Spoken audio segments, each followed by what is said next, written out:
Me llamo Paco Pérez Valencia y soy muchas cosas.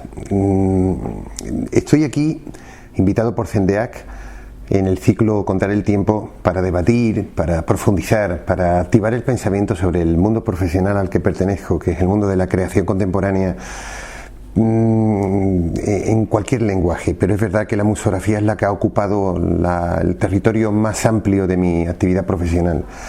Eso de haber sido artista y conocer la cara de la moneda más agradecida desde la soledad y al mismo tiempo estar en la intermediación de toda esa creación me ha permitido estar casi en todos los frentes de batalla que confiere al mundo de la creación contemporánea. Estoy invitado por CENDEAC y he venido además con muchísimo gusto porque CENDEAC ha sido siempre un referente de la periferia, de esas acciones que eran necesarias de mantener, de las que incluso conferían el pulso al sistema, y eso me parecía atractivo, y tarde o temprano yo quería estar en un sitio como este. Así que cuando desde su dirección se me ha llamado, para mí ha sido un verdadero regalo. Vengo con una charla a la que he llamado exposiciones en tiempos de crisis, pero no es una charla atemperada ni negativa, es todo lo contrario. Es para recordar a los que aman la profesión de que hay una lucha constante y al mismo tiempo fascinante, maravillosa, por la que merece la pena seguir levantándose cada día, inspirándose, buscando proyectos, buscando peleas, provocando peleas, porque al fin y al cabo es lo que nos ocurre a los que amamos una cosa como esta. A esta profesión le debo muchísimo y me ha permitido entender también muchas cosas sobre el mismo mundo. Ahora tengo la oportunidad incluso de enseñar en una especialidad que es nueva. Imparto espacio sensitivo en Barcelona, en el Centro de Cultura Contemporánea de Barcelona, con la Politécnica, y pensamiento creativo en la Universidad Loyola, Andalucía. Y la finalidad es que los alumnos tienen que pensar que ahora se van a lanzar al mundo, un mundo en constante cambio, un mundo mutante, y las disciplinas viejas son ahora ya prehistóricas. La nuestra, por ejemplo, montar exposiciones, este era un lenguaje extraordinario, mágico. Los 80 se abrieron como un animal orgánico y vivo dispuesta a devorarlo todo, y se devoró todo en una instantaneidad. En una sola generación parecía que ya todo lo que se había hecho estaba masticado, era previsible. Creo que la crisis vino a asolar todo este escenario, de manera que muchos que se dedicaban a esta profesión están ahora haciendo otras cosas, que muchas instituciones que antes estaban abanderando esa forma de hacer cultura atractiva, innovadora, están cerradas o están simplemente mantenidas en un status quo casi de coma permanente, pero algunos francotiradores han permanecido en lucha, tanto en la intermediación, en la dirección.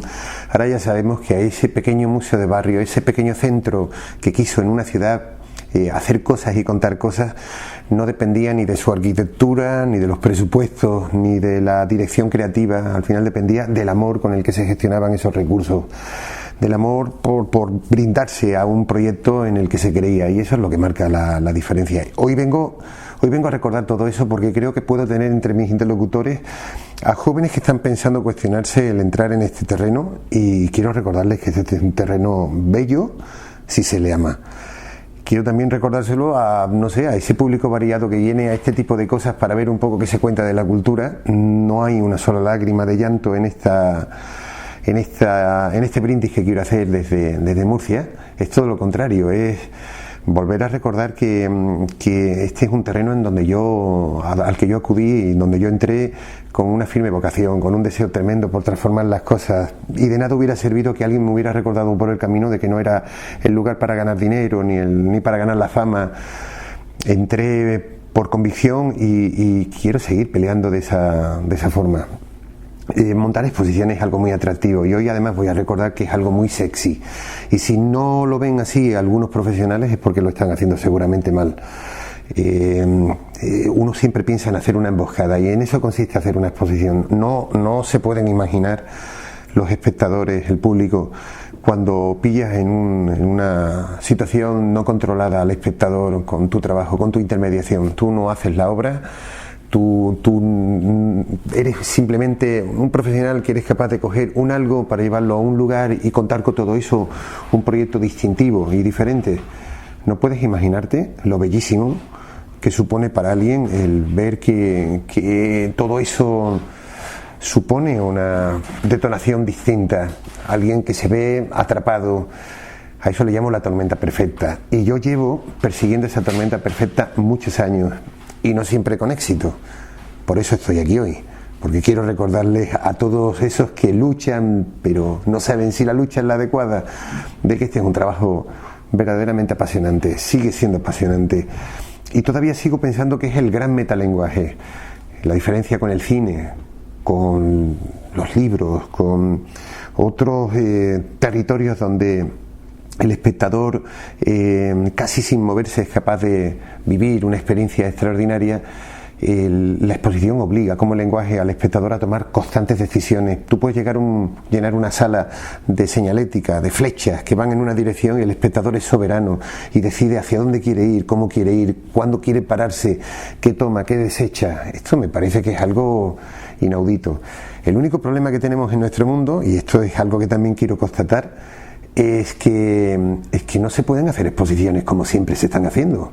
Es que hay que dar un paso en otra dirección. Es que nadie quiere recorrer esa inmensidad, ese océano desconocido. Todo el mundo quiere hacer cosas que han funcionado.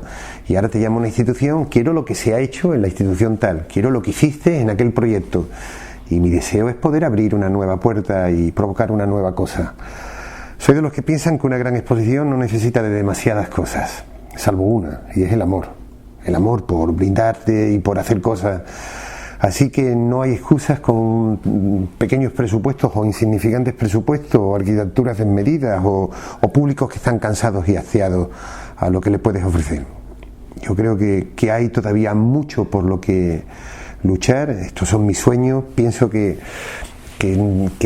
tengo fuerza todavía y energía para abordar esto desde la emoción, y soy de los profesionales que he pensado y que he vivido que esta experiencia mucho más allá de lo que llamamos espacios positivos. O sea, la exposición ya podemos encontrarla con cuerpos muy diversos en lugares muy extraordinarios, y hay mucha gente que hace museografía y no sabe ni siquiera que existe esa especialidad, colocando como tenderos sus cositas y sus productos con cariño y con esmero.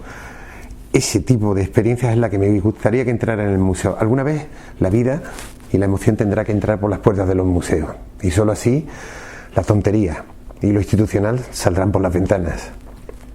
Depende de nosotros.